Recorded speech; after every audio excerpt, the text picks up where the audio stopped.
Hello and welcome. In this video I will be showing you how to make this beadie watermelon. This is an old one, so this will also be a redo tag. I will be remaking this to look a lot better, and I would also like to announce a new scheduled series. Every Monday will be Beadie Monday. So along with regular tutorials that will be during the week, along with Nikoatsume videos, hauls, and unboxings, every Monday I will take from this box of all my creations that you can see in my creations video, and I will be picking one out at random, and each week we will be redoing it, or just showing you how to make it if it was one of my newer ones. So if you never want to miss our Beadie Monday or any other tutorial that would be during the week, subscribe. Now let's get into the watermelon. This is the string that I would be using. I always use the same string, but this time I would be using the green one because it was the one that matches the most with the watermelon. So this one is a flat one. I recommend this rather than how in this one I started out with like a spaghetti string. I recommend they're flat a lot more now. I've been doing these for probably close to 5 years now. I do not measure it just because I've gotten used to knowing how much it is just by eyeballing it.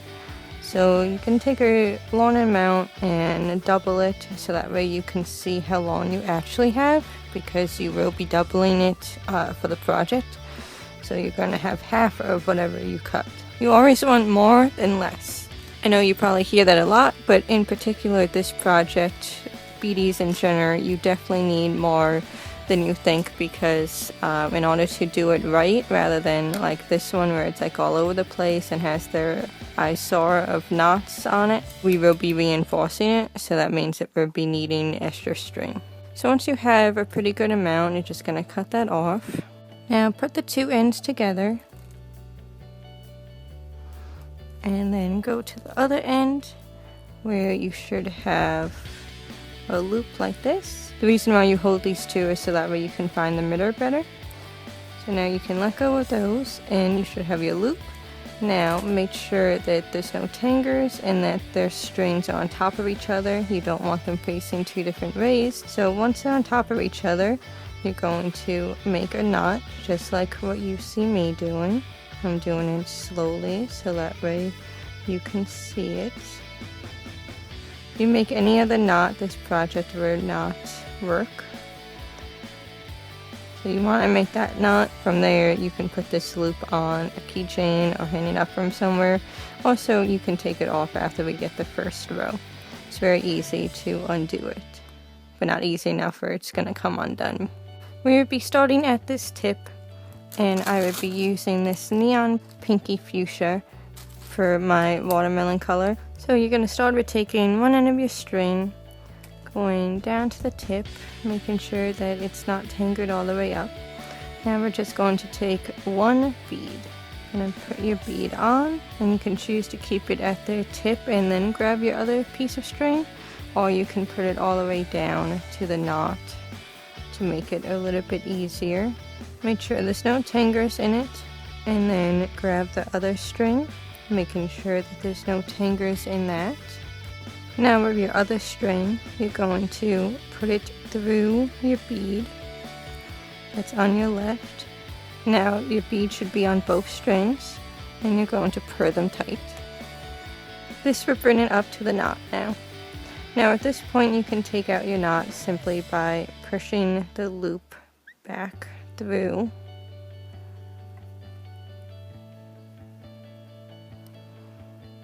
Then it pops out, and then you just have to tighten your sides like this.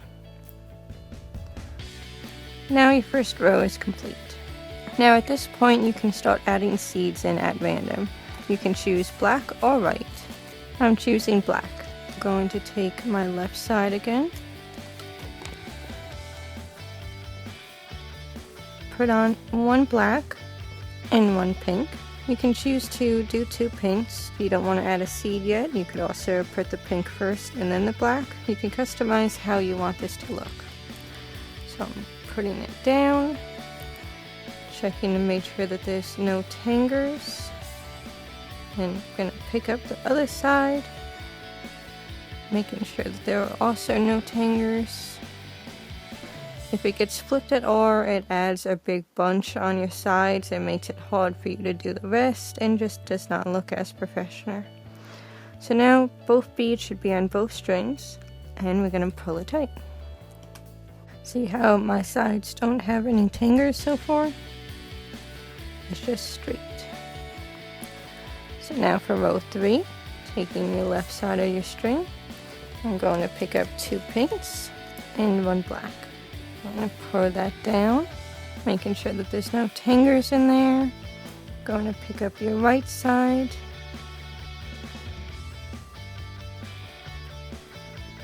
And once again, we're going to put our right string through all 3 beads on the left and pull it tight. So you should look like this at this point.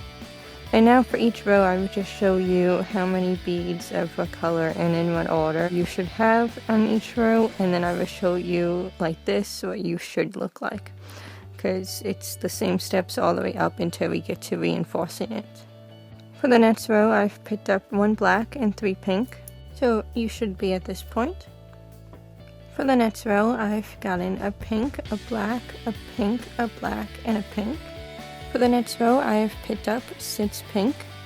This is what you should look like at this point. Like I've said, you can add your seeds wherever you'd like, but just stick with the number that I'm directing you to. So if you didn't want all pink in this row, that's fine. Just make sure that you have 6 at that row. For this next row, I've done 3 pink, 1 black, and 3 pink. This is what we should be like at this point.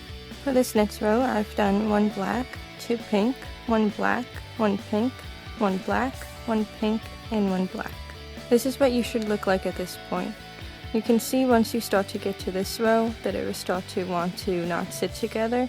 That's okay, we will change that in reinforcing it at the end. For this next row, I've done 2 black, 1 pink, 1 black, 2 pink, 1 black, and 2 pink. For the next row, you will need 10 white. This is what you should look like at this point. In the last row, you will need 11. I've alternated between light and dark green. This is what our finished watermelon slice looks like. So now at this point, we're going to reinforce. So to do this, instead of knotting like my old one did and like most patterns tell you to do, we're going to do it a bit differently. You're going to take each string and cut at an angle, so that way it's easier to go back through it. So you can see that that's at a bit of an angle now. And you're going to do that for both strings. So now instead of knotting, we're going to just go back through it. So you can see that on this side, it's coming out of that row. So now we're going to take our right side and go through the right row.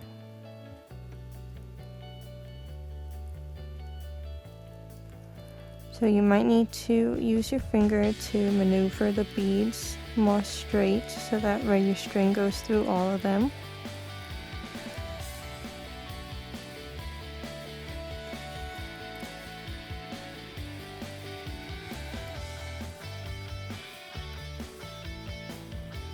So now you can see it poking out of here. So we're just going to pull it tight and you'll see it start to reinforce already. So now we have the left side to do. I flip it over so that way it's in my right hand because I'm right hand dominant.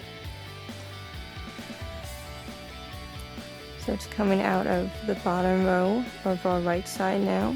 So we're going to take that string and put it through the right row. So now you can see it coming out on this side. So we're going to pull that side tight. Now our first row is reinforced. Now you're going to do that all the way up. Do not skip any rows. If you were to skip this row, it would make it bunch up like this. So don't skip any rows and go all the way up. I'll meet you at the top. If you're finding it a little difficult to go through your beads, then just give it another snip. You can try doing it at longer angles like that. Now we're at the top. Now all we have to do is cut off the excess. So you can get as close as you can and just snip off the excess on both sides. There. Now you can barely tell that it was even there. So this is our new one, and this is the old one. There's a big difference. However, I did count the rows differently. This one I did 1, 2, 3, 4, 5, 6, 7, 8, 9. And then I did the white and the green rows. And this one it goes like 1, 3, 5, 7. It goes like that. So if you would like a tutorial showing this one, we can do that. We can definitely redo this one. It still needs to be redone because as you can see the rows aren't together or anything. But this one is nice and tight and in order. Thanks for watching. Tune in for Beadie Monday and a tutorial maybe on Wednesday, maybe even tomorrow.